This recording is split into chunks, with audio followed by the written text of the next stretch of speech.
आपको पता है, कुछ रेसिपीज सिर्फ खाना नहीं होती, वो यादें होती हैं। और कुछ डिशेस ऐसी होती हैं जो सिर्फ टेस्ट नहीं देती, बल्कि पूरा एक फीलिंग दे जाती हैं।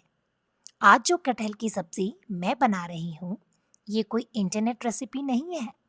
ये मेरी फैमिली की रेसिपी है, और ऑनेस्टली मेरे लिए कुछ स्पेशल है। हर साल होली पर हमारे घर में यह सब्जी बनती थी। कटहल की सब्जी, गर्मा गर्म पूरी और साथ में मीठा पुआ।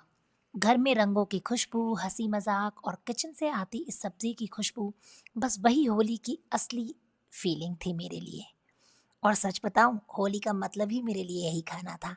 इतनी बार खाई ही है ये सब्जी कि मुझे लगता है मुझे तो इस रेसिपी को पेटेंट कर लेना चाहिए, क्योंकि ये सिर्फ रेसिपी नहीं है, ये हमारी फैमिली की पहचान है।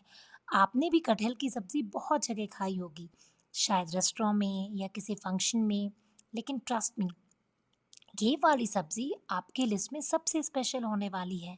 हमारे घर में जब भी कोई गेस्ट आया है और उसने ये सब्जी खाई है, तो वो इसे कभी भूल नहीं पाया। सबसे यही कहा, इतनी टेस्टी कटहल की सब्जी हमने पहले कभी नहीं खाई।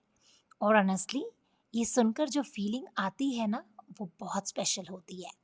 और आज मैं वही रेसिपी आपके साथ शेयर कर रही हूँ, तो चलिए शुरू करते हैं। सबसे पहले हम लेते हैं टेंडर, मतलब छोटा बेबी कटहल।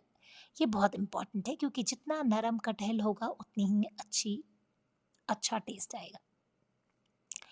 बड़े कटहल में वो सॉफ्टनेस और फ्लेवर नहीं आता जो इस छोटे टेंडर कटहल में आता है। अब इसे पील करके छोटे पीसेस में काट लें और प्रेशर कुकर में हल्दी और नमक के साथ 2 से 3 विसल तक बॉईल कर लें। बस सॉफ्ट होना चाहिए, ज़्यादा नहीं। अब इसे ड्रेन करें और मस्टर्ड ऑयल में हल्का सा सौटे करें, जब तक ये थोड़ा गोल्डन ना हो जाए। इस स्टेप से कटहल से एक अलग ही फ्लेवर आ जाता है, थोड़ा सा स्मोकीनेस जो सब्जी को नेक्स्ट लेवल बना देगा।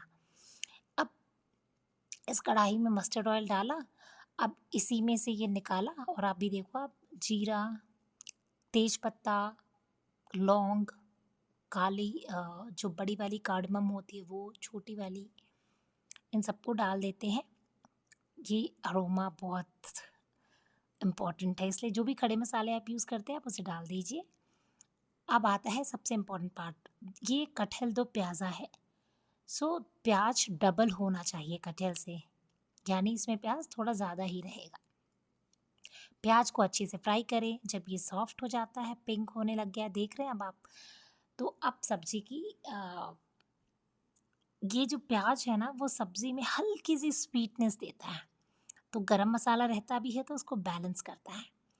अब इसका हम स्पेशल मसाला बनाते हैं। पहले हम क्या करते हैं कि आप सिलबट्टे पे भी पीस सकते हैं, या मोटा पेस्टल है उसमें बात कर लीजिए। मैंने इसको क्रश किया है।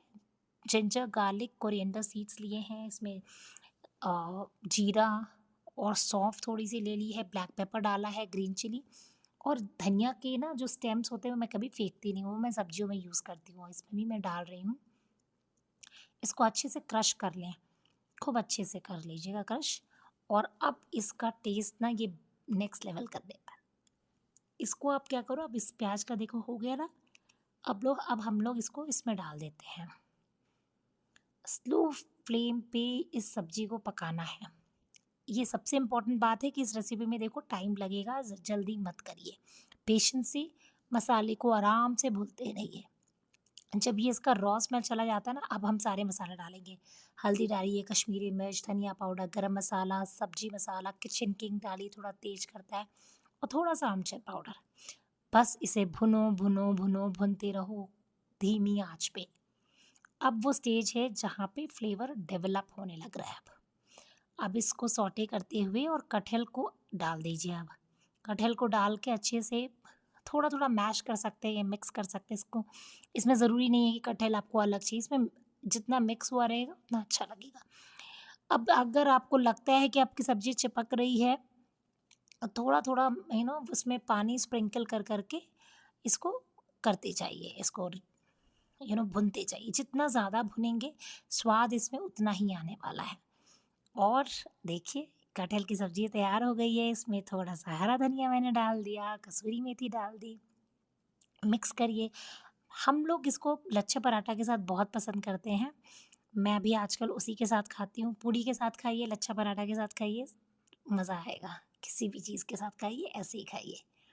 और जब आप ये खाएँगे ना, तो शायद आपको भी लगेगा कि ये सब्ज़ी नहीं, ये बहुत कुछ है। एक मेमोरी है, एक इमोशन है। अगर आप इसे ट्राई करें तो मुझे ज़रूर बताइएगा, क्योंकि ऑनेस्टली ये रेसिपी शेयर करना मेरे लिए बहुत पर्सनल है।